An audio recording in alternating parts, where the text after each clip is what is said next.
Hi, and welcome to another exciting episode of the Andre The Beast Crayton Show. Once again, another exciting show. I am pleased to have, by way of Zoom, one of the best Notre Dame football players. Let me go back, because when you say Notre Dame, that's people's like, who's the best? You can't really determine who the best player is at Notre Dame. So let me clarify that. But one thing I can tell you, to get on the Notre Dame's football team, those who saw Rudy, this is what I might call the real Rudy. I listened to his journey. I listened to the things that he went through, the things that he overcome prior to him coming onto the show. Clearly, he is what I call Rudy to Notre Dame. Welcome to the Andre the Beast Crayton Show, Mr. I got to give him a good action, like Mr. Magnificent. Mr. Rod Smith. Welcome to the show, big guy. I appreciate you having me, Andre. It's a pleasure, man. Hey, I followed your career. I know your journey. We're not on a time schedule. We got to do part one and part two, because this is such an impactful topic. Because let's be real, to have that Notre Dame on your helmet, to walk through that tunnel, you got to be special. The fans are special, everybody, but you're on that team, you're special. Take the viewers down the journey to Notre Dame. Well, Andre, it would be remiss not to start at the beginning. Kind of some of the big ideas that got me to a place where I could even to get to that school. I think the first thing that happened to me, big idea that changed my life for the better, happened to be in third grade. We lived in Shoreview, Minnesota. There aren't a lot of brothers living in Minnesota, let alone in Shoreview, St. Paul, in the suburbs. How many actually lived there? 3? Listen, I mean, it was my dad and I and maybe another couple. Seriously, like I was one of 2 Black kids in my entire elementary school. Okay, I mean, it was her name was Angela, and I only saw her, like once a week. You know what I mean? Like, it was crazy. Really? But I'm young, so I don't, I don't know. I'm just a kid, just trying to do my thing. And in third grade, well, first of all, my second grade year, the teachers brought my parents in and said, "Hey, we think Rod's got ADHD. He's hyper. He's bouncing off the walls. He's always talking. He's high activity, and we think he should be on Ritalin." Right. My dad, who worked at the hospital, Ramsey County Hospital, ended up on the board of directors, but at the time was running the mental health division, said that, yeah, we're not going to do that because it affects brain development. So we're going to have to monitor his behavior another way. And if he gets out of line, you give me a call and I'll come down here and get it straightened out. My dad was high on discipline. All right. So fast forward to my third grade year, I'm hyperactive. I'm bouncing off the walls. I'm being sent to the principal's office all the time. I got enough problems as it is. So when the kids started calling me the N-word and stealing my hat and teasing me, I didn't want to cause any more problems. It wasn't the time to get in a fight and have my dad come down. I'm already on the edge. So I just took it. After about 2 or 3 weeks of this, I'm at the dinner table with my dad, and he looks at me and he goes, "What's wrong?" And I go, "No, I'm fine." I'm looking down. And he goes, "No, something's wrong with my son. I know my son. What's wrong?" He turns off McNeil and Lair. And I said, they're calling me the N-word and they're stealing my hat at school. He puts his fork down, he turns and looks at me, and he says, "That word is used, that's not teasing. That word is being used against you to rob you of your personhood, to rob you of your manhood. And we're not gonna have that. This isn't teasing, that's different. You have my permission. If a kid calls you the N-word, steals your hat, if the teachers aren't gonna, you tell the teacher first, hey, this kid's calling me the N-word. If they don't defend you, the next time that kid calls you the N-word, you have my permission to punch him in the face. Not in the eye, we don't want injuries, like in the mouth area, we don't want to cause anybody any permanent damage. But if the teacher won't defend you, then you defend you." Did the teachers defend you? Did you go to the staff? I did go to teachers and say, "Hey, little Johnny is calling me the N-word." And they said, "Oh, little Johnny, you shouldn't do that. We're gonna put you in timeout for 10 minutes. And guess what Johnny would do? Wait till lunch and he'd do it again. Right. Okay. So the teachers would say something, but they didn't have any any teeth behind that, so the kid would do it again, right? That's kind of So crazy, Rob. But check this out. Where you lived at, was this? I know you was young, but was this widely accepted in where you were at? and you know what, Andre, that's a great question, and that's a really good, deeper, evaluating question. And here's what I think, honestly, is that there wasn't there. Minnesota is one of the most homogeneous environments I've ever been in. Okay. I mean, like, there's not a lot. I mean, there's racism everywhere, right? There's right. Everybody's got confirmation bias and all that kind of stuff. But in Minnesota, it's one of the places where I encourage, where I found it the least. Okay, right. I don't think these kids are racist. I think these kids they had a word that could cause damage, and they were just playing with it. That they were just third grade boys, and they're like, oh, I got this word that I can use on him. I got this word I can use on a Chinese kid in my class. I got this word I can use on women in my class. And they're just experimenting with the word. Experimenting with words and not knowing the ramifications that those words, the impact of those words. Yeah, a third grader doesn't know the history of slavery and all. I mean, he doesn't know that. He's just using this word because he probably heard his dad say it. I was getting ready to say, somebody said it, but keep going with the story. I like. Yeah, he didn't get it off of the Brady Bunch, right? So he heard it somewhere. Yeah. Right. Okay. He heard it somewhere. So my dad says, yeah, so you can defend yourself. And it's funny hearing my dad's version of the story, because my dad says, as soon as the words left my mouth, I regretted it instantly because I forgot who I was talking to. I know my son's a savage. I know he's hyperactive. And I go, oh, I just cut him loose. It's going to be crazy. Because I looked at my dad just like, are you serious? What was your dad like? So the viewers can get an idea of the type of man that your dad actually was. Because when you say you worked at a hospital, he's on the board of directors, you see probably a dude with a business suit, well-mannered, but your dad was a savage too. He played football. Here's how this kid is. This dude never knew his father. He was adopted on a sharecroppers in Florida. Okay, and then they wanted to take the business. They were making so much money, the sharecropper business, that they kept taking a greater percentage until finally they said, we got to get out of here. They moved to Paterson, New Jersey. My dad figured out on his own. Nobody in his family had ever gone to college. Only his dad, only his adopted father was the only person in his family that ever graduated high school. Wow. But he realized that the way forward is through education. That's the way that he can level the playing field, is through education. The more educated he becomes, the greater opportunity he's going to have in life. So his goal was to get as much education as possible. So he played football, because playing football gave him a chance to get into community college. And community college gives him a chance to get into a four-year school. Mm-hmm. So he studied his tail off. He played football at a high level. He got to community college, Voorhees University. Okay. He did 2 years at Voorhees. Then he got a scholarship to Indiana State, where he met my mom, all right, and then graduated with honors, and then went on to the University of Minnesota on a full scholarship to get his master's. Like, he literally came from nothing. Was on public assistance in New Jersey, and worked his way to community college, worked his way to a four-year college, and then worked his way to graduate degree. I mean, like self-made man from the ground up in a time where Black men weren't getting stepped up. We're moving up. Okay. You know what's so empowering by you saying that? You can see the proudness in your speak, the proudness in your eye, but more importantly, the fact that you know your father's legacy. You know mom's legacy. You know what it takes. So now keep going with that story about the little kid calling you the word that nobody should be saying. Yeah. So sure enough, so my dad, here's the key thing though. Is that at the dinner table, he said, listen, I got to tell you something. Here's what's going to happen. You need to get prepared for this. The third grader is going to call you the N-word. You're going to throw a punch and you're going to win the fight. And then he's going to tell his big brother, who's a fifth grader, what happened. And then that fifth grader is going to call you the N-word. And when you punch him, he's going to beat the hell out of you. You're going to take a butt kicking. And when that happens, I will leave the hospital.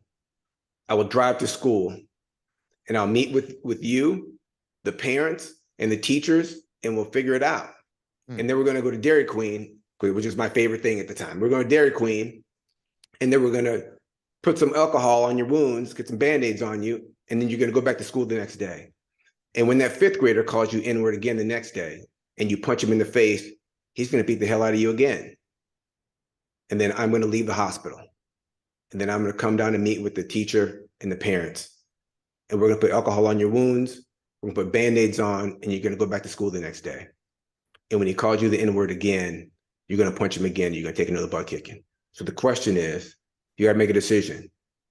Is it worth it to you to defend yourself, to defend your last name, to defend your mother, myself, your brother, your grandmother, your grandfather? Is it worth it to you? And if it is, I'll leave the hospital and I'll get your back every time. And we'll keep going back until that fifth grader quits. If you think you're up for it. And he had a bite of his steak. Man. And I said to myself, listen, I'm willing to do this. I'm willing, we'll just die out here. You know what I mean? But I'm not having somebody call me that word again. I know how bad it is. I knew it was bad, and I'm not taking it anymore. And I went to school and, you know, knocked out the third grader, and the parents came in. We had the meeting and all that good stuff. And then the fifth grader started calling me N-word. I punched him in the face, and I got beat up 2 times in a row. Yeah. And finally, the principal stepped into the meeting and said, hey, listen, you know, we need to make some changes in the school. This is the second time we've been in here. They're beating up Rod because they're calling him the N-word. And the principal stepped in, had put an announcement over the entire speakers about the changing policy, and that happens again, the kid is going to be expelled immediately. We're not going to question Rod on this thing. The next time Rod comes in here after being in a fight because somebody called him the N-word, that kid is out of this school. Yeah, the principal stepped in on it, and that squashed it. But Yeah. the thing is, the reason I tell that story, you might as well consider yourself the person that really changed the policy in your school. I mean, yeah, you took some ass whoopings and gave some ass whoopings, but because of your efforts, you addressed something. This is even more fucked up. You got a society of adults that didn't take the shit seriously from the get-go. That's right. Yeah, that's sad. That's right. Where are we going down with this? You took care of business. Now what happens in your journey to Notre Dame? Yeah. Well, to put a bow on that, here's the thing, Andre, that did for me. And I've always wondered about this. Like, what happens to kids that don't have a dad like I had? You know what I mean? Number one, because or a support system, period. Right? I mean, had I not known that the reason I did it is because I'm kind of built that way a little bit, but I wouldn't have done it on my own. I did it because I knew that my dad had my back and that he was going to drive to the school immediately and like get my back and defend me and like support me and like it makes me want to cry and take care of his son. I knew I had this 6'1" monster behind me, you know, who played football in college. Who it's funny, kind of getting in front of the story a little bit, but who wanted to go to Notre Dame, but at the time Notre Dame was only having 5 or 6 black kids on the team at the same time. Right. That was it. And listen, Notre Dame was ahead of the schedule. Don't get me wrong. Like Notre Dame was one of the first schools in the country to have African Americans on their ball club, right? But at the time they were only going to have a couple. So Alan Page and a couple other guys had those scholarships. We don't want to put a lot of pepper on the eggs. Yeah, right. Right. Listen, that's what it is, right? So yeah. So having him as my backup, Andre, it gave me a sense of self-worth, a sense of self-pride, right. a sense that I have value, and that even if it's just value to myself and my dad, there are a couple people out there that care and are not going to allow other people or forces to take advantage of us. You know, I had support. My dad had my back, and I had my back. In having that self-love, empowered, it to this day empowers me. Like things go bad things happen. You know, we lose business deals and we lose speaking gigs, and you know, I get close on a staffing deal on a $200,000 job, and it fizzles at the last minute, and I don't break down. I'm like, listen, I can handle this. I can work through this. I have pride in what I'm doing. I have pride in myself. And I got that sense in 3rd grade, right? That's the question, Rod. If you didn't, and I know this is hypothetical question, but take your mind back a little bit to that moment. I know we don't want to go back there, but this is hypothetically. what if you didn't have that? Do you think that you would have taken matters into your own hands if you didn't have that strong force behind you? I'll be honest. I don't know. I don't know. Like, it's something weird, but like I built my foundation off of that. And I'm not saying that anybody can't do it on their own. And maybe, and I mean maybe. I'm not saying no, but I'm saying that like that was that whole third grade thing built a foundation of competition, of competing at a high level, of not being afraid to push myself, not being afraid to take a butt kick, and not being afraid to fail. And a lot of times when you move up from high school to college to the pros, you're playing against guys that are bigger, faster, stronger. You know how it goes. You get to the pros, everybody's bigger, faster, stronger than you. And it's intimidating. But you have to dive in there and attack and actualize your worth, even in a situation where you're not sure you could win. When you know you can't beat that fifth grader, you got to go get him anyway and send a message, right? Like, even though you know you are going to lose, you have to go in there and compete like hell. And a lot of people don't have that because they've never been never had people support them losing. Right. You know what I mean? Like, to get support, knowing you're going to lose is different. Yeah. You know what I mean? It gives you a different foundation. And in that whole process, give me a foundation in bricks that I could build on. Like, yeah, I mean, I like to think I'm built that way. But I think sometimes you have to understand the art of losing and defeat to build even a stronger foundation. I think what happens is a lot of people don't embrace the fact of losing because we've been so encouraged to win, instead of realizing that, you know what, you might need to get knocked down a couple of times to understand the beauty of the win, the journey of getting there. But you're 100% right. But now, since that's done, take us down a little bit more of that journey to your life to Notre Dame. Okay, so next big idea was my freshman year in high school. So I didn't play any football until my freshman year in high school, not a single down. Okay, so I go for football as a freshman, make the team, move the tailback, have a decent year, have a good year. But you know, I'm not very physical yet. You know, I'm still running real high and all that good stuff, taking shots. And my freshman year, my dad says, "Hey, listen, if you want to be a great football player or a great basketball player," because I thought I was going to be a basketball player at this time. I was still a basketball player here. So okay, he says, "Listen, you're going to want to run track, okay, and develop your speed. It's one of your assets, and you have to develop it to the best of your ability. You have to run track." And I was like, "Yeah, I'm not really interested in running track, but if you think it's going to help me be successful, then I'll do it." So I go up for track. First day of track, Mr. Field says, "Hey, Rod, I know you're fast," because he's my coach in football. He says, "Listen, I'm going to put you with Mike Murphy." I go, "Great." Mike Murphy was the Minnesota State 400-meter dash champion as a junior. Okay, he took a full ride at the University of Minnesota track scholarship. He was a monster. Okay, nationally ranked in the 400, which is a brutal race. So I'm thinking, okay, cool. I'm with Mike Murphy. I'm like, all right, we're gonna run the sprint workout. And he goes, no. Mike doesn't do the sprint workout. He has his own special workout because he's in a completely different class than everybody else in the state of Minnesota. I was like, oh, that's kind of weird, but all right, whatever. So it was just Mike and I. Right. And listen, Andre, here's how it started. A 2-hour run was the start. And these are like 8-minute miles. That was the warm up. I never run a mile in my life. And I know what you're talking about because I ran the 2-mile cross country, the relay. Those are grueling. And for you to do the 40 and you got to run that, oh my God. That was the warm. I listen, it's funny. I thought the workout was over. I thought, okay, 2-mile run. That's our workout for the first practice. He was like, no, that was the warm up. We're getting ready to start the workout now. I was like, you got to be kidding me. I was already dead. Okay. So then we run 4 800s, 4 400s, 4 200s, 4 100s. That's the first day.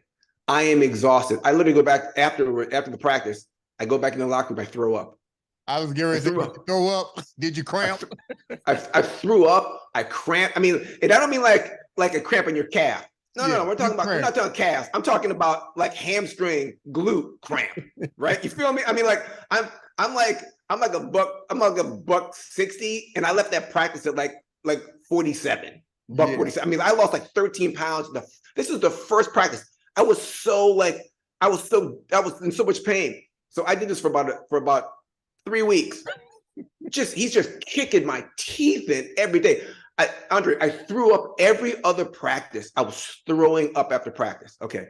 So I'm at the dinner table. Same thing. My dad looks at me and goes, "Hey, what's going on?" I go, "No, I'm good." He's like, "No, something's not right with my son." He turns off the television. He goes, "What's going on?" I said, "Dad, I'm going to quit track."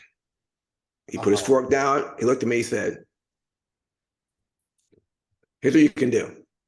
You can stay in track for another 4 weeks. Okay. You made a commitment. So we're gonna get through these first track meets for 4 weeks. And then after 4 weeks, if you still want to quit, then we'll talk about it again. But just because you're having a bad day or you're in a lot of pain, it's uncomfortable, that's not when we quit. Okay. It's time to evaluate, but we're not quitting. We don't just quit because we had a couple bad days. We don't feel good about it. You're going to stick in there for 4 more weeks and we'll revisit it again." So here's what my dad does. And I go, "Okay, Dad, whatever, I'll fight this thing off best I can." And I was almost ready to cry. There was so much pain. My dad went behind my back. He talked to Mr. Fields, the head track coach, and he says, "Hey, Mr. Fields, Rod's getting ready to quit. You need to help him out." And he goes, "Oh, I got the perfect thing. I'll put him in the all freshman meet. He'll dominate." Because I was running in all the varsity meets, getting 5th, 4th, 5th, 3rd, 5th, 6th. I wasn't winning anything. I was doing all this work with Mike Murphy, and I wasn't winning anything. All right. And I wanted to quit. So here's what happens. I go out in the freshman meet, Andre. I win the 100, 200, 400 long jump. I don't even high jump. I win the high jump. I win everything. I dominate everything. And I go, I'm actually getting faster. I'm getting better at this thing. Like, okay, I'm in on this track thing. And here's what that did for me. Even as a freshman, I knew this. I was like, I was getting ready to quit running track. That is doing so much good for me. Look what happened when I ran against other freshmen. I dominated. Right. But I was getting ready to quit because I wasn't having success. Quit at something that's obviously going to give me a huge leg up on my peers. It made me the best freshman in the state. Right. But I didn't know this because I was running against seniors. So I kept losing. So what it did for me, I remember what it did for me is it separated the work from the reward. Right. We decide what we're going to work on. And we are going to grind into the ground, in the teeth of this thing, into the ground until we can't walk. If we got to throw up every other day, we're going to do that. Even if we get last, because we know if we keep doing this work, if we keep working over time, the results will change. And a lot of times you can't see the results. I didn't know where I was in relationship to other freshmen until I ran in that meet. Right. Right? I didn't know I was getting better. I didn't know I was dominant. I just thought I can't win anything. I can't barely make the finals. You know what I mean? In these track meets. I'm ready to quit. So I had to separate the work from the reward. That's the first big idea I had. Did you, when this happened and you went back and shared with your father, was your father at these events? Every single one of them. The decompression and then the progression? Every single one of them. My dad missed one high school event that I played in as a track meet at Anoka, just a dual meet, because he had a meeting. He was at every single track meet, every single basketball game, every single football game without fail. Right. I don't mean late. I mean like he was waiting for the kickoff or the tip off or the track, the whistle every single time. So your dad saw you getting 3rd, 4th, and 5th. Didn't say anything. He waited on you to come to him about what was going on. He sure did. He waited for me. He waited for me first to bring it to him and say, I don't want to do this anymore. And he said, well, stick it out a little bit longer. So now that you elevated and you're dominating, let's continue with this road to Notre Dame. Okay. So I'm a sophomore, and late in the season, we have a good football team. I mean, we're like 3rd in the state. We're really good. And playoffs are coming around. We got a dominant running game, and our starting running back gets injured in 2 practices before our semifinal game in state. So they moved me up from sophomore to varsity. First practice, Joe Hinder, our all-star linebacker, all-state superstar, great player, played at the University of Minnesota. We did this drill called Oklahoma. where there are guys lined up in their bags in the middle, and then guys are lined up on each side. You know what I'm talking about? And you got the pad in your hand, and you're trying to like knock the guy down or make him fumble the football with the guys jumping over the pads. Okay, so I do that. I go in the drill. Joe Hamburger knocks me to the ground. Okay, strips the ball out of my hand. Okay, and then starts beating with the pads, and I kind of like lay down, and the coach goes, "Okay, you got to get the ball. You got to finish the drill." So now I'm scrambling, trying to get the ball. All these seniors are pounding me with the bags. I'm crawling on the ground, trying to find the ball. I finally get the ball and literally roll over to the finish line. Right. Embarrassed. My dad's standing up there watching practice. Okay. I couldn't be more embarrassed. Okay. Just got punked. So listen, but I'm hot. I'm steaming. So now I'm on the other side, and I've got the bag in my hand. Okay, so now here comes Joe Henry come running in. All right, so I jump in front of the bag and I block the bag and I hit him, bow, like this. All right, and then I punch the ball out, bow, I knock the ball out. All right, and then and the coach goes, "Hey, you can't knock the ball out. You can't block the drill, Rod." I said, "What?" And I just said, "I thought you said you got to get the ball." And then I kicked it. I said, "You said you got to go get the ball." And I kept hitting him with the bag, and he was punching me, and I was hitting him with the bag. And then I said, "You got to go get the ball." You told me to get the ball. He's got to get the ball. Drill's not over yet. I hit him again with the bag. He hit me. So now he goes over and gets the ball. I'm chasing him, hitting him with the bag. Joe Henry grabs me after he goes scores a touchdown. He grabs me, throws me on the ground on his back. And I swear to God, Andre, I had tears in my eyes. I thought, oh my God, this guy's about to kill me. There's no way I can beat this guy. He's so much bigger, faster, stronger than I am. Yeah. And I look up, and I'm getting ready to fight. I'm trying to find his face, and I finally see his face, and he's looking at me, and he's smiling. And he goes, hey, calm down. I'm just trying to get you ready for Anoka. All right, this is playoff football. I'm trying to get you ready. All right, you're the starting tailback next week. Calm down. I'm just trying to get you ready to go. That's all this is. I thought it was personal. Wow. It wasn't personal. He's just trying to get me ready. But here's what happened, Andre. This is maybe the second biggest block that's ever fallen in my head. I am never taking another shot the rest of my life. It is Stephen Covey's 7 Habits of Highly Successful People. It is be proactive. It is act or be acted upon. It's Stephen Covey. Be proactive. You either act or you're acted upon. And at that moment, I said, every time I see somebody the rest of my life, you're going to see pads. There's no more hitting Rod Smith. There's no more taking shots. From now on, every time I see somebody, you're getting helmet and pads. You feel me? My shoulders are going to be down, and I'm going to be driving into your chest. Every single time, everywhere I go, you can count on you getting pads. Completely changed my running style. I went from averaging 7, 8, 9 yards a carry to averaging 4.4 yards a carry. Wow. I was grinding people out. I was running out of the eye in high school 45 times. It's 4 yards a carry, and looking to put punishment on everybody. Tom Lemming, the #1 college scout in the country, my senior year said that Rod Smith, state champion, the 100, 200 meter dash, you would think he's a speed guy at 175 pounds, but he's a savage. He's an in between the tackle, grind you out running back with a mean streak like nobody in the country. There's a tailback in Minnesota named Rod Smith that is as physical as any player in high school football in this country. That's what he said about me. I was putting pain on people.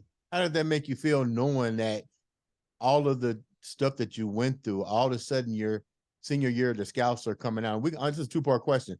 When you saw that, how did that make you feel? And then now that you're a senior and you're being labeled as the man, what schools are coming after you? Because I'm pretty sure Notre Dame wasn't the first on your list. It's a great question. And my dad and I did some study, and my dad's a very cerebral guy, and he's like, hey, listen, let's have a talk about this college football thing. That's you're not gonna be a basketball player. It's, you're 5'11" and a half. Like, you're not gonna be an all-star point guard. So we're gonna do the football thing. If you're a state player of the year, the chances of you playing 3 years in the National Football League are 5%. I'm gonna say that again. When I talk to kids, I tell them this. I go, listen, if you're the best player in your state, the chances that you play 3 years in the National Football League are 1 in 20. Wow. So if you're counting on being a pro, you're fooling yourself. All right. There's so much luck involved in that, being in the right situation, not being injured. The chances that you're going to be a pro are small. So then what can we get out of this, all this athletic, all this work that we put in? What we can get out of it is a premium education. Okay. So that's what we're going to focus on.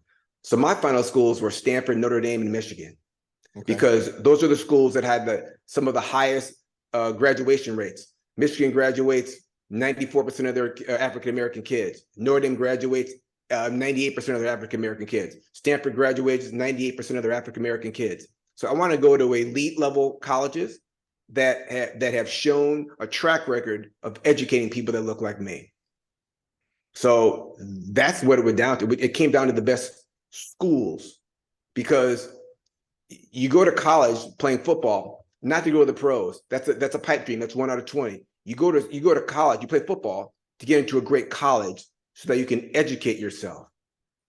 And the University of Notre Dame at that time had a policy where you had 5 years to graduate, regardless if you redshirted or not. So I figure if I go to Notre Dame, if I go to summer school every year, I can literally have an MBA by the time I'm leaving my 5th year. So like, even if it turns out that I'm 19 of those 20, that's not going to be a pro. At Notre Dame, I'm a Notre Dame MBA ex-football player headed to Chicago looking for a job. I'll start somewhere at $100,000 a year. That's the worst thing that can happen to me if I go to Notre Dame. That was a decision. You got listed and recognized in that magazine. What was it like for you that moment? You're not recognized. You've done the work. The colleges out there, but that magazine set the tone. You set the tone. What was that moment like for you? It was it's so funny. It's very satisfying. You know what I mean? Like it's when you get that kind of recognition, it is it's good for the ego. It's very satisfying. But we know that there are always levels. And it's funny, even to this day, I still go back to that experience with Joe Hamburger about being proactive. There's more. If I'm doing really well, how can I get a little bit more? How can I make it a little bit higher? I'm a great high school football player. Yeah, great. I was ranked 47th of all the high school kids coming out of high school that year. That means there are 47 guys in front of me. Right. And I'm trying to go get them. You know what I mean? Like, yeah, great. I'm 47th. That's pretty cool. But there's some guys in front of me, and I'm gonna go get these cats. You know what I mean? Like there's 47. That's a lot of. There's 47. It's a lot of people in front of me. So instead of looking behind me, like, oh man, I'm in front of 1 million high school football players, I was looking at the 47 guys in front of me. That was my focus. Like, listen, I'm putting pads on these guys in front of me. I can't wait to get to Notre Dame and challenge these guys. I'll tell you a little side story that's kind of funny. Why I didn't go to Michigan? What Michigan was out of the picture? Joe Schembecker told me, he said, listen, why would you go to the University of Notre Dame? They've got 4 parade All-Americans already committed there. Andre, why would he say that to me? What is he saying? That I should be scared that they're there? I should be scared that Ricky Waters and 4 parade All-Americans went the year before, and now another 4 are going, and I'm never going to play there because all these guys are better than me? Maybe what you should do is call Notre Dame and ask them, why did these other guys commit, thinking that Rod Smith might commit? Maybe they should be scared of me. Hold that thought. Hold that thought. We're up on the 30. This is great. Ladies and gentlemen, we're going to come back with part 2 of the road to Notre Dame with Rod Smith. This has been another exciting episode of the Andre the Beast Crayton Show. Cut. Now we're going to go into part 2. Okay. Okay. I'll go faster. I tell long stories. I'll go faster. No, you're fine. Okay. So now we're going to do part 2. 1, 2, 3. Hi, and welcome to part 2 of the road to Notre Dame with the one, the only Mr. Magnificent Rod Smith. Okay. So let's start where we left off. Bo Schembecker, Michigan's best coach, plain and simple. Clearly. Contacts you and asks you, why are you going to Notre Dame? Take us from there. Yeah, he said, why are you going to Notre Dame when they've got 4 Parade All-American running backs committed, and they had 4 Parade All-American running backs go there from last year's team? And I was thinking to myself, and I said, yeah, okay, I understand what you're saying, Coach. I mean, that's a consideration. But in my mind, I was thinking, forget this. He thinks I should be intimidated by the fact that they have a bunch of talent there. Maybe you should call Notre Dame and ask them why all those guys committed to Notre Dame when Rod Smith was considering going there. Maybe they should be scared of me. Okay, so and my dad always said, listen, at it too. You know what I mean? If you don't toot your own horn, who in the hell is going to toot it? My dad said, listen, go find out where the best players in the country are going and go put your hat in the ring. Listen, if you're any good, you're going to rise to the top. If you're not any good, you won't rise to the top. Like you can't, don't go to some school where you think you're automatically going to be the starter because they don't have any talent there. Go to the school that has the best players with the highest level of competition, and then go fight your teeth off. Don't ever be scared of the competition. Go find them and face them. That's where you get better. So that's what we did. So we went into Notre Dame. And it's funny. We had the number 1 recruiting class in the country. And Andre, you know how it goes. Like that Notre Dame team, 1988 national champions, were stacked, pros everywhere. The number one recruiting class in the country, and only 7 true freshmen lettered on that team. Only 7 of us, and we were the number 1 class in the country. That's how good that team. Do you remember that class? That you remember some of the players? I know you do. Oh yeah. Rocket Ishmael, a Pennsylvania State Player of the Year. Rod Smith, Minnesota State Player of the Year. Rusty Setzer, Indiana Mr. Football State Player of the Year. Arnold Ali, California State Player of the Year, Mr. Football. Derek Brown, USA Today National Player of the Year, number 7th pick in the draft out of Florida. Walter Boyd, North Carolina State Player of the Year. Kenny Spears out of Georgia, State Player of the Year. Rusty Setzer, Indiana State Player of the Year. We had like 10 of the State Player of the Years in that one class. And we got California, Florida. Yeah, we were still. It was crazy. It was all-star team. You know what I mean? And only seven of us lettered. And it's funny. And I'll tell you why we lettered. I'll try to be quick, but Rocket and I figured out right away that Coach Holtz played guys that knew what they were doing. Right. Even before talent is trust. Can the coaches trust you to do what you're supposed to do? Can they put you on the field and know that no matter what the play is, no matter what the situation is, no matter what the adjustment is, that I can trust that Rod Smith and Rocket Ishmael know what to do and are going to run the right route? Because I got moved the receiver. I read the Lou Holtz book. One of my favorite. I'm a Miami Hurricane for life. So I put that right out there. We're gonna talk about listen, I can't wait to talk to you about Miami. Whew, man, that was awesome. But I give credit to where credit's due. Jimmy Johnson is great. Lou Holtz is great.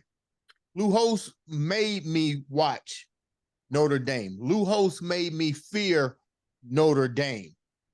What was it like when you met Lou Holtz? Here's a guy that lived in his car, had a dream, said he was going to be the coach of Notre Dame, sold shoes, pretty much homeless. Now you get to meet this guy. Almost identical stories, so to speak. I mean, he grew up as hard as you can grow up. Lived out of his car, sold shoes, assistant coach, worked his way up, was on the staff of Woody Hayes, with Bo Schembechler. Okay. Yeah. With Woody Hayes. Can you imagine how tough it was to be a coach under Woody Hayes? Yeah. I mean, he punched his starting quarterback in the face in practice. What's he doing to his assistant coaches? I mean, that's a rough way to grow up in the coaching industry. Right? You know what I'm saying? I mean, he was out of control. So Coach Holtz grew up hard, and he expected everybody around him to have that same level of toughness. I mean, he didn't give anybody any quarter. And pushed everybody to be as tough and as physical and combative as possible, or he wasn't going to play it. And he's not going to play anybody on the football field if he can't trust you. It's so funny. Kids talk about like they're 40 and how much they bench and how fast they are and they're great tacklers and all that. But listen, at the end of the day, to get on the field, when I talk to kids, I tell them this. I go, you want to get on the field? You want to be a star? Here's the first thing you need to know. Exactly what you're supposed to do. The coach has to be able to trust that you know what to do. Because if he trusts you, he'll play you. Even if you're not the best wide receiver, but if he knows you're going to run the out route when you're supposed to run the out route, he knows you're going to adjust that thing to a corner when it's supposed to adjust. If he can trust that you're going to execute, then he can put you on the field and trust you. So that's what Rocket and I did. We studied the playbook like crazy every night, over and over, studied and studied and studied. All the other kids are going out, having drinks, trying to figure out what to do, chasing ladies. Rocket and I are in the book, studying. We mastered the playbook. We mastered it. So 2 weeks into the training camp as a true freshman, Rocket and I were like running with the ones. Because here's what Coach Holtz does. He'd grab a freshman who's not paying attention and say, "Hey, Rod Smith, get in here. Get in with the number one offense." Then he'd call some complicated thing. X-wing right, flanker right, reverse, X-wing Trojan. Break the huddle. And just to see if the freshman's going to pee on his leg. And most freshmen did. Rocky and I were like, "Okay, got you, coach." You go out there, make the adjustment, go in motion, go back across the motion, and run the right route. We did it over and over and over again in all these situations. So finally, that's how we end up making the team. Did you and Rocky hit it off right off the bat when you guys met each other?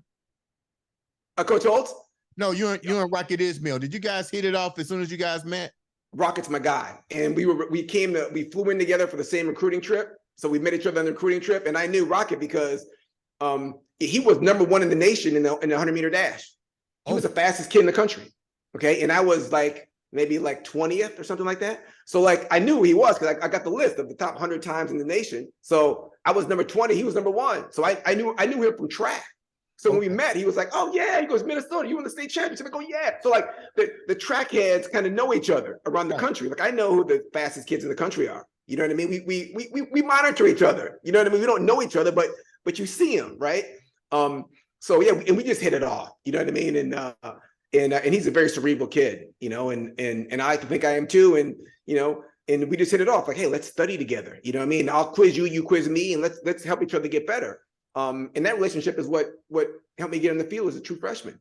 So you mentioned off camera. Let's go back to Lou Holtz and his XYOZ route snake up the middle. Yeah. If you're in a situation, I know this is a little off the key, but we gotta share this. You had a moment with Mr. Hall of Fame Jerome Bettis. Oh, yeah. Tell us about that. Then we go back to that because I want to get that in because that shows you the mind of Lou Holtz. Yeah. So here's what Coach Holtz does. He did it to me. Like I said, he takes a freshman, he throws him in with the #1s, and I'll be honest with you. Like, listen, I felt like I was on the borderline of panicking. You know what I mean? The first time he throws you in with the #1 offense, and you're like, "Okay, do I know what to do?" You're like, "Oh, I don't want to mess this up," like because every freshman he throws in screws up. Every freshman he throws in there runs the wrong route, screws up, misses a snap count, jumps offside. It's a disaster, and he does it just to let the freshmen know how far they have to go. But Rocket and I were determined to go in there and make plays. So I know that he's going to do this to Jerome Bettis. Jerome Bettis is the #1 ranked high school player in the world. Okay. All right. He's Bryce Young coming out of high school, the #1 ranked player. All right. So I had just read Ronnie Lott's book, which is, he talks about, art of war, like find out the opponent's best player and punch him right in the face. That's how you want to start the fight. Who's their best player? I'm knocking him out. So Jerome Bettis, I'm gonna set the tempo. I'm a junior, I'm a starter. I'm gonna let the whole offense know, the whole Notre Dame family know. I'm gonna hit this #1 ranked player in the country. I'm gonna knock his teeth out the first time I see him. So sure enough, Coach Holtz throws Jerome Bettis in as a freshman with the varsity. They run a draw play. I come flying up there. I don't hit him from the side. I don't get him like on his shoulders. I square him right up chest to chest, come out of my legs, explode, hit him, bow, like this. My helmet comes off my head, lands 5 yards behind me. Listen, I said to myself, I was like, this guy's going to be a problem. And is it just me? Like, this kid is going to be a problem. Okay. Like, he's a freshman and just knocked my helmet off my head. I mean, thank God it didn't hit me in the face. It didn't broke my nose. I was like, that's never happened to me before. It's never happened to me since. Jerome Bettis was a monster from day one. Absolutely 100%. So back to your journey. So what was it really like to be Notre Dame? You're on the field, you're meeting everybody and stuff. When did the reality really set in for you? that you're there. You know the hard work. You're there. You're with people that you ran against. I mean, this is reality at its. This is Disney World. Yeah, it was crazy. And the thing is, you're under so much, the challenge is so great that I was consumed with just trying to get to the next goal. I really was. I mean, I almost didn't have time to I wish I had more time to really take pictures. I tried to take photos in my mind on the field, at USC, at Miami, Catholic versus convicts, Notre Dame games, like really look at the crowd and just take in the environment and the planes flying over and touchdown Jesus. And I have the pictures in my mind, at Tennessee, Florida in the Sugar Bowl, like these pictures in my mind, but on campus, I'm trying to graduate with honors. You know what I mean? I'm trying to graduate with a 3.3 grade point average. And I'm with a bunch of highly intelligent kids that are competing like mad. And I'm trying to beat these guys and I'm playing football. And then on the football field, I'm playing against the best football players on the planet Earth. And everybody's trying to take my job and everybody's going to get pads. And I'm exhausted every day. And I'm going until I throw up every day in practice. Like every day was a fight for survival until you could lay down and go to bed. I almost didn't have time to take it around and really look at it. And I kind of remember some walks across campus when I really tried to memorize what I saw, but everything else was just about trying to get another A, trying to get a B, trying to be a starter or stay being a starter, trying to get better, stronger, faster.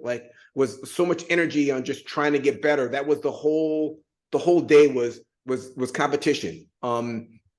And trying to get better. It's either resting, feeding, or competing. I mean, that was it, and academically and athletically. Take me down the moment when you got that starting position? What was the fire that led you to get that starting position? And when you did get that, your chance to showcase your talent, what was that like? It was interesting. And it's funny, this is the most impactful moment of my athletic career, and one of the most impactful, I mean, top 3 moments of my entire life was my junior year. I started 3 or 4 games as a sophomore. Stan Smigala was our starter. He got injured, so I came in and started a couple games. Had some good games. Went in the next season. I was spring player of the year. Had a great spring. So I'm a junior. I'm a starter. We go week 1. We're playing Michigan, the first night game in Notre Dame Stadium in 25 years. We've got 17 million people watching it. Bo Schembechler was on the sideline, but there was this kid out there named Desmond Howard.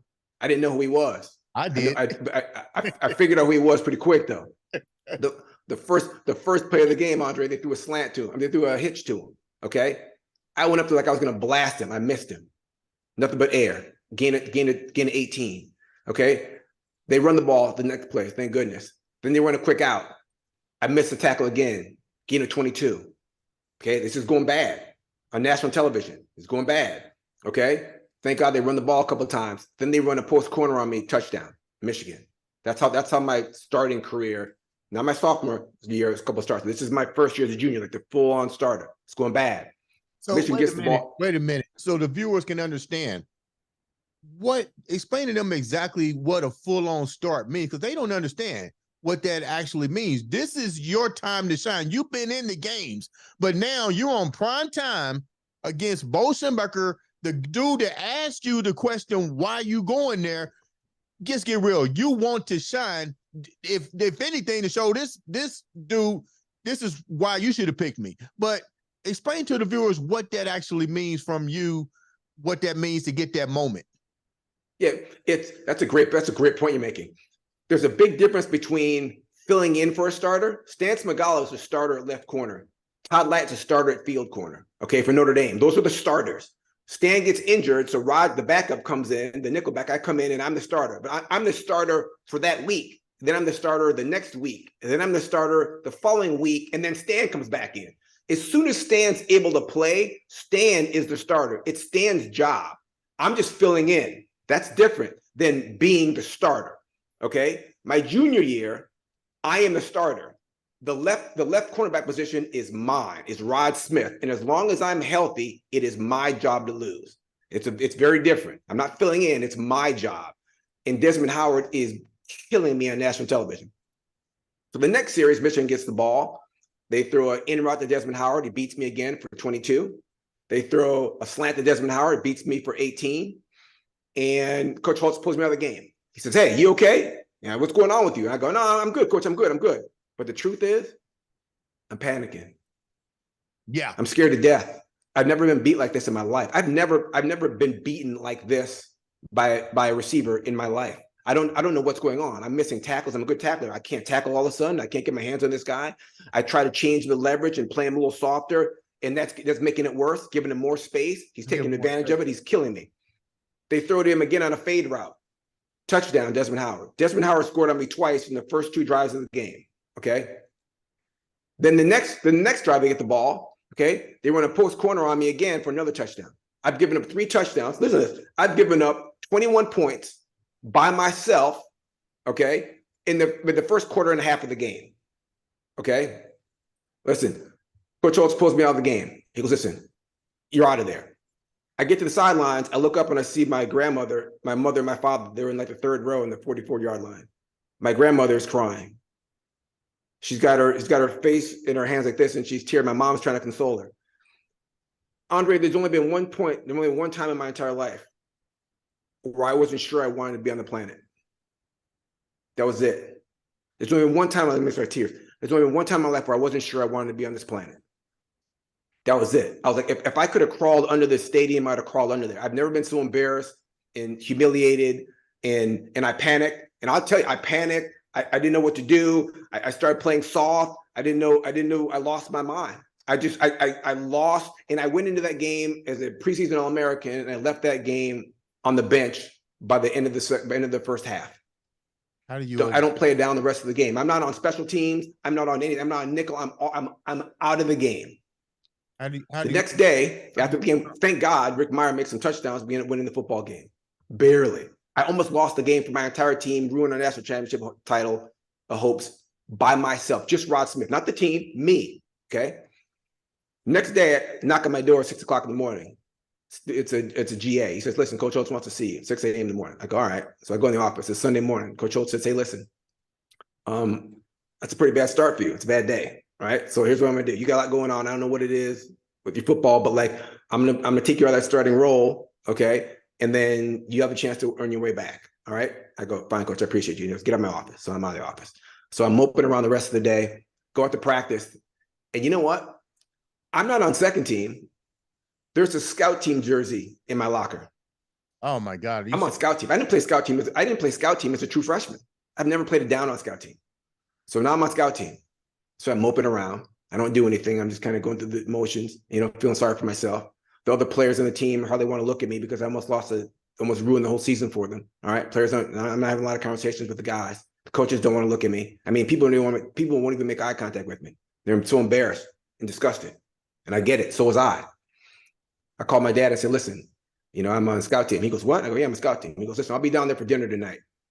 We need to have a conversation. Right. People need to understand what a scout team actually is, because they don't know. You went from being on the team, practicing with the first, second, starting, playing, seeing action, to you on the scout. What is a scout team? So they understand what that is. Scout team is where primarily it's walk-ons and freshmen. And what they do is they give the number one offense. So the scout team defense gives the number 1 and number 2 offense, the offensive starters, gives them a look. So what we do is, if you're on scout team, if I'm on scout team, I'm acting like Michigan. I'm going to run Michigan's defense, and in practice, I'm going to simulate Michigan's defense against my offense. So I'm not working on Notre Dame stuff, right? I'm showing our offense Michigan stuff.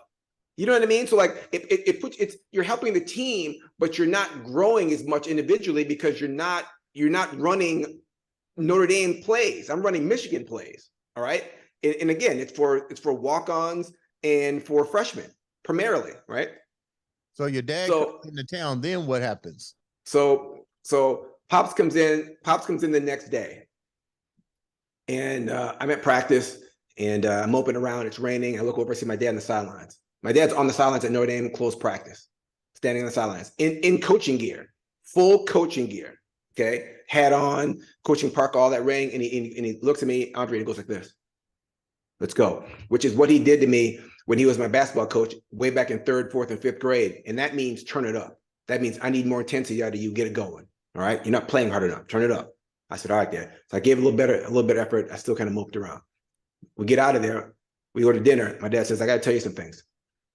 And I'll tell you what, Andre, this is the beginning of the rest of my life. This is, if there's anything, is there any moment where I became a pro, it was here. It was right here. I didn't know this. I didn't know it at the time. But at 53, looking back on it, this is where it started. My dad looked at me at dinner and he said, listen, I got to tell you some things that you're going to find difficult to listen to, but you got to hear this. Here's the first thing. If you ever thought you had any control over how much you practice, you're wrong. That's a Coach Holt's decision. He makes a decision, and he may decide to never play you again. Your career at the University of Notre Dame could be over where you sit. You may never wear that gold helmet again on a Saturday the rest of your life. You need to accept that. That's painful. That's the bad news. Here's the good news. Somebody has to be the most physical, the most prepared, the most well-rested, the best fed, most physical, most combative, most aggressive, most combative practice football player in the history of Notre Dame football, 133 years. You have an opportunity on a scout team in Notre Dame to practice against Rick Meyer, who ended up being the number 2 pick in the draft. Jerome Bettis, who's in the Hall of Fame. Ricky Waters will be in the Hall of Fame. Rocket Ishmael, who would have been the number 1 player in the draft. And their tight end, Derrick Brown, was the number 7th player in the draft. There's no better talent in the world than on Notre Dame starting offense. If you can find a way to beat those guys in practice, you can beat anybody. Yeah. So your charge is going to be to go to practice and fight those guys tooth and nail every day until you can beat them. Forget about playing. That's not your decision. Forget about ever wearing that gold helmet. Forget about Saturdays. Forget about Touchdown Jesus. Forget all of that. Forget Notre Dame Stadium. What your deal is fighting like hell in practice on a day-to-day basis. It's another thing. I got to tell you something else. He goes, listen, when was the last time you got kicked out of practice? I said, kicked out of practice? I've never been kicked out of practice. Kicked out. No, I never been kicked out of practice. He goes, that's your problem. That's your problem. He goes, you practice hard? I go, yeah, I give great effort. He goes, no, you don't. Coach Holtz doesn't think so. Because if Coach Holtz thought that you were playing too hard, if Coach Holtz thought that you were giving too much effort, if that you were too physical, that you were too combative, he'd tell you. But he's never told you. He's never said to you, hey, Rod, take it down a notch. You're too physical today. Hey, Rod, take it down a notch. You're playing with too much intensity. No. Hey, Rod, it's too much for you. Just take it down a notch. It's too much. You're too intense. You're too physical. You're playing too hard. You want to know why he's never told you that, Rod? Because he doesn't think it's true. So what you need to do is close the gap. You think practicing like this is full speed. Coach Holtz thinks this is full speed. And you need to keep up in the level, up in the intensity until Coach Holtz says, hey, too much intensity that you take it down a notch. And if you keep doing this, Rod, I'm kicking you out of practice. And once you get kicked out of practice, now you know where the line is. So now, every practice, your goal is to get as close to the line as possible without crossing it. Wow. Close the gap. You think you're practicing hard, he doesn't. And if he does, he'll let you know. And you'll know when he kicks you out of practice. And it gets about every 2 or 3 weeks, you may want to cross the line just to make sure you're close. Just FYI. It had to be humbling, but more importantly, you got to feel blessed as hell to have your father recognize the errors and the wisdom to see how to elevate you to the next level. It goes back to what we just said. Sometimes you got to fall, even though you think you up there, to say, hey, you know what? You can really be better. How do you overcome? How do you overcome? How do you get back on that field? 100%. So I go out to practice, and the last thing he said, and I wouldn't tell you this if I didn't think I know my son, and I wouldn't tell you this if I didn't think you had it in you. I mean, start crying and thinking about it. It's so crazy how good that advice is. So I go out to practice. And go to war every day with every player on scout team. I'm trying to knock Rocket into the Gatorade. And listen, this isn't cheap shots. This isn't hitting anybody late. I'm none of that.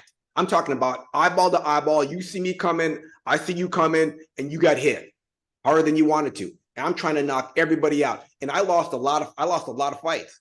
I'm not saying like I won every confrontation. You know, you're not going to knock out Ricky Waters and Jerome Bettis and Rocket Ismail and win every down. No, I'm not saying that at all. What I am saying is I competed on a level that I thought was for the Super Bowl. And sure enough, coaches were like, "Hey, take it down a notch." I was like, "Oh, am I practicing too hard?" And I said to the coaches, I said, "Oh, am I practicing too hard for you? You want me to be lazy? If you want somebody to give you half effort, then you need to find somebody else. If I'm on the field, it's 100%. He's got pads on. He's got a helmet on. This was full pads practice. This was full contact practice. So you're getting full contact. If you don't want full contact, then you need to get me off the field. Because if I'm on the field, it's full contact." I thought this was full contact practice. It says full contact in the locker room. If that's not what it is, then you need to change the locker room. You know what? The coach was like, "Hey, don't talk back." I'm like, "I'm not talking back. I'm giving you attention. If you don't want it, then you get me out of here. That's on you." You know what? Don't tell me to take it down. You take it down. And they were like, "Whoa." So finally, Coach was like, "Hey, take it down, Rod. Take it down, Rod." I said, "I'm not taking it down. I'm turning it up." He goes, "Get on my practice." He kicked me up the practice field. He kicked me out. Like it took me like 2 weeks. He kicked me out. And I was like, "Oh," I was like, yes. So I get in the locker room. And it's funny because our head trainer, Big John, I walk in the training room and John walks up to me. And John doesn't talk to anybody. He walked up to my locker and he said, "Keep doing what you're doing." And walked off. Hey, check this out, Rod. I think I've kind of figured out what you missed here. I just listen to this. I think I figured out what you missed. You remember when you went back and you said the dude, when you did the Oklahoma? Yes. You came out and you said, "I'm going to make sure that I come." Maybe you lost that drive for that moment. Maybe you went into the land of comfortability and confidence. That is a great point. I don't care. Finish your thought. Like that's you're dead right. You forgot that one particular moment of your life that you said, from now on, it's going to be past in blah, blah, blah. Maybe you got into that land of overconfidence. Oh, 100%. I was comfortable. I was a starter. I started games as a sophomore. I was on a bunch of preseason All-American lists as a junior. I was a star. I was a budding Notre Dame cornerback superstar, and I was just walking around feeling good, lifting weights, doing what the coaches asked me to do. I wasn't doing any extra. The coaches would say, "I want you to lift this weight 5 times." I lifted 5 times and I'm out. Yeah. After this thing, my junior year, like you're talking about, you're 100% right. After this, I was asking the coaches, "Hey, listen, during the 7 weeks where Coach Holtz benched me, I was in the locker room first. I was the first guy in the locker room for the weight train, the last guy to leave. I was like, 'Coach, I need to get better. Desmond Howard just took my soul on national television. And I'm going to see him again next year as a senior. And I need to get better. I need to get better for this cat. I need to get stronger.' So I did the workout you asked me to. I did all the workout. But how do I get better?" And he said, "Well, Rod, if you're willing to stay in here another half hour, I'll work with you." I'm like, "Cool." So now I'm in with their strength coach one-on-one for a half hour every single day after practice. Getting better. I asked my coach, "Hey, coach, I missed tackles. Desmond Howard took my soul on national television. Can you help me get better at tackling? Can you just give me 5 minutes after practice?" He goes, "No, I'll give you 15 minutes. Let's work on it." So and also I got a defensive back coach working with me one-on-one 15 minutes after every practice on tackling, getting better.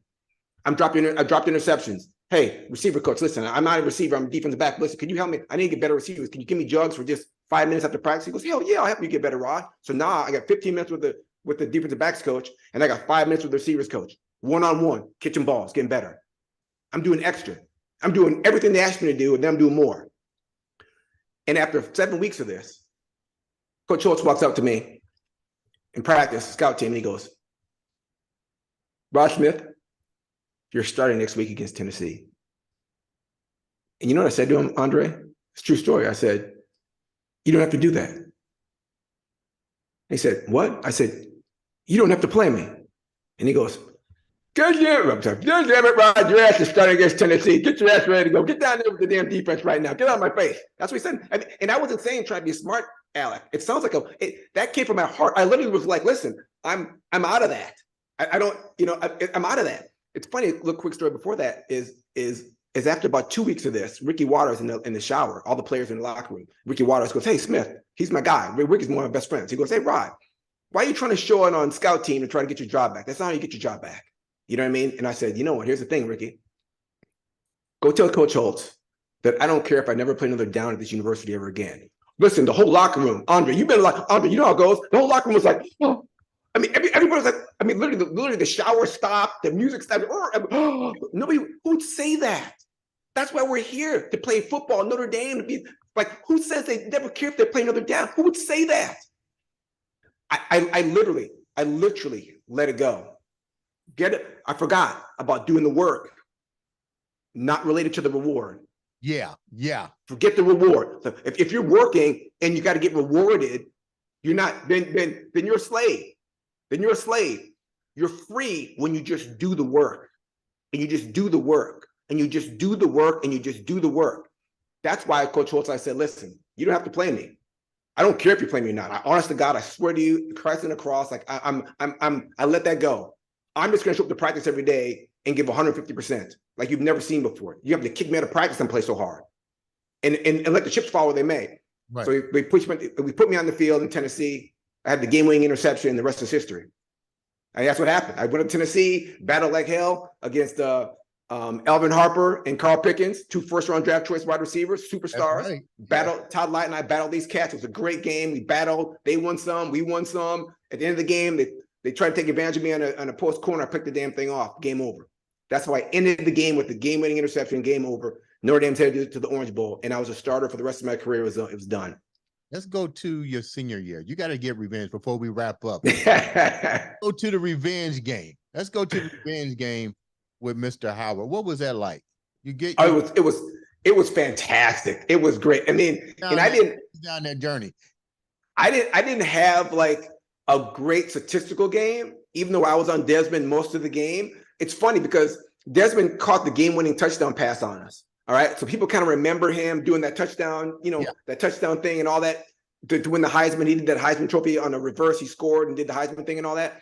I was on him and I got him turned back in on that play, but I had, my guys got blocked and he scored in touchdowns. But and on that last play of the game, when he scored the game-winning touchdown, I wasn't on him. We called timeout.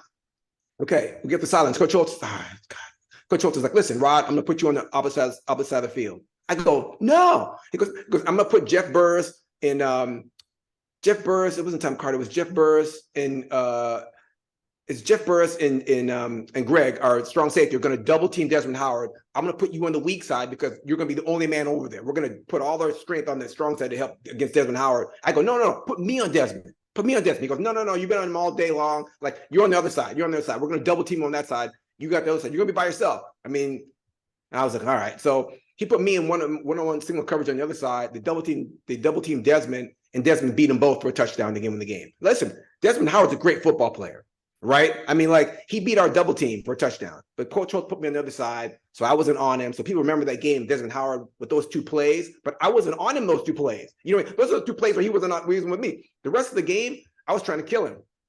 I didn't. Don't get me wrong. I mean, Desmond Howard's a stud. But I was trying to murder him. I was competing like hell. I was trying to get him, and those 2 plays would stand out. But it's funny. And as a pros, I chased him in the pros too. When he was in Green Bay, I was chasing him around, tackling him. You can look at the film. This is 98 Carolina Panthers versus Green Bay Packers in the NFC Championship game. I'm tackling Desmond as hard as I can tackle him. I'm the first play of the game. The kickoff return. He had a big kickoff return. I tracked him down and body slammed him into the Gatorade. I'm still mad. You know what I mean? Before we wrap up, I'm going to end with 2 things. We're definitely going to come back and have you on to talk about your NFL career because your journey is so remarkable, and I'm glad you're willing to share it here. But before we close out, we got to talk about University of Miami and the Hurricanes. What was your memory when you played there? Okay. The biggest game. Give me a good moment for you there. The biggest game I've ever played in my life was Notre Dame Miami as a freshman at Notre Dame. That's bigger than the NFC Championship game. There was more people cared about Miami Notre Dame than cared about Carolina Panthers versus Green Bay Packers to go to the Super Bowl. It was bigger.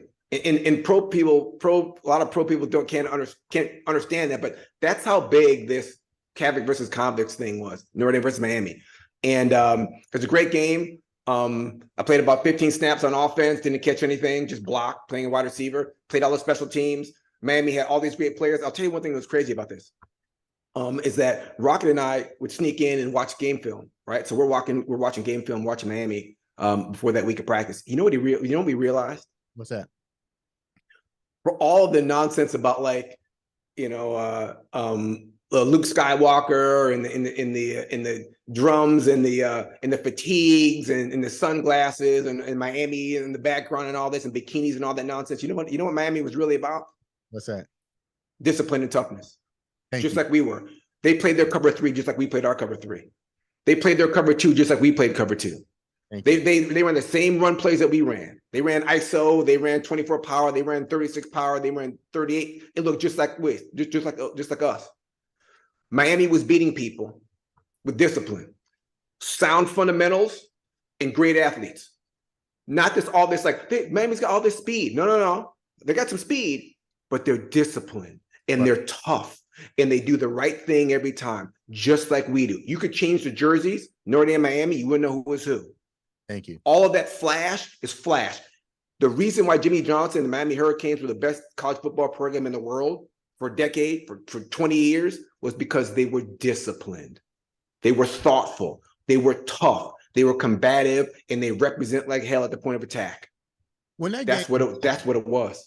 When that game was over, that was a major game. When that game was over, what was the feeling for you guys in the locker room? Phew, thank God. Because Jimmy Johnson decided to go for 2 to win the football game. At the end of that game, Jimmy Johnson could have kicked the field goal, tied the thing 31, and he'd have had this ring on right now. Because they'd have stayed number 1, we'd have stayed number 2. But Jimmy Johnson wasn't trying to tie the football game. Jimmy Johnson was trying to win the football game. And like he said, when I get on a plane to fly somewhere, I'm getting on that plane to win the football game. And Jimmy Johnson went for 2. They didn't get it because that's the kind of man he is. And everybody in the Notre Dame locker room after that thing, we didn't say it publicly. We said it privately. Who wouldn't want to play for that guy? The kind of courage he has, the commitment to winning the game. Winning the game is more important than the national championship to this guy. How can you not admire that kind of savage? Are you kidding me? When Miami scored that touchdown, he walked on the field, he stopped them, he called the play himself and said, run it, and walked off the field. He was going to go for 2 before they even got that ball. That's what kind of man Jimmy Johnson is. And we knew it in the locker room. We were like, we just dodged a bullet because that dude is a different kind of man. And I don't know if I'd have gone for 2. I got to be honest. But Jimmy Johnson sure as hell did. And they didn't win the game. But if you can respect and understand what kind of commitment he has to winning the game, he doesn't do it. I'm trying to win the game. Listen, we were like, phew, thank God we don't see those guys for another 12 months. Because that's a different animal right there. We knew he went to the pros. We're like, oh, he's going to win champions. He's going to win Super Bowls. Yeah. Oh, we all knew. We're like, oh, that guy's going to win Super Bowls. You book it. You know what I mean? Yeah. We were thankful that the game was over. With that said, I'm going to wrap up. You had a great life journey to Notre Dame. We're going to have you back to talk about your stay in the NFL.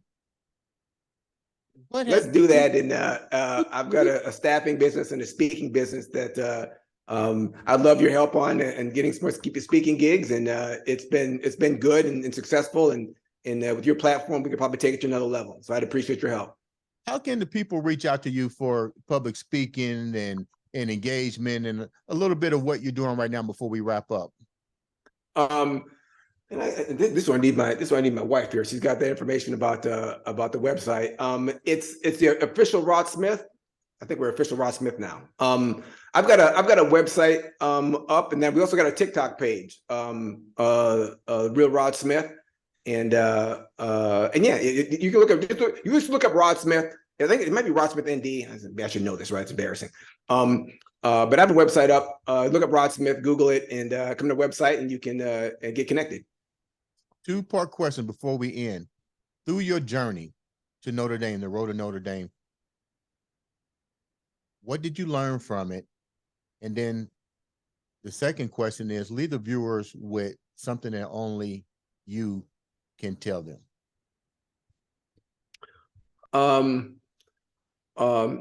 What I learned from Notre Dame was my experience there was confirmation that you really that we need to be proactive. Okay. Don't let life, don't let things, don't let business, don't let relationships happen. Make a plan on what you want to happen, and then execute your plan. And separate the work, the effort from the reward. Decide what you want to do, develop a plan, and then attack it on a day-to-day basis, regardless of the outcome. That will lead to more success. And one thing I can only tell you that Rod Smith can tell you is that that for a high school kid, getting to the NFL is incredibly difficult. Even if you are the best player in your state, that the best thing you can do to have a successful life is to educate yourself. There is no greater statistic for lifetime wealth, lifetime earnings than education, level of education. All right. It's not being a football player. It's not being a great business person. It's not being a superstar or musical and all that and acting. It is level of education. If you educate yourself, you're going to have a successful life. So I'd encourage everybody and all the high school kids to go to the best school you can and work as hard on your education as anything else. And that'll lead to a successful life. Ladies and gentlemen, this has been another exciting episode of the Andre the Beast Crayton Show.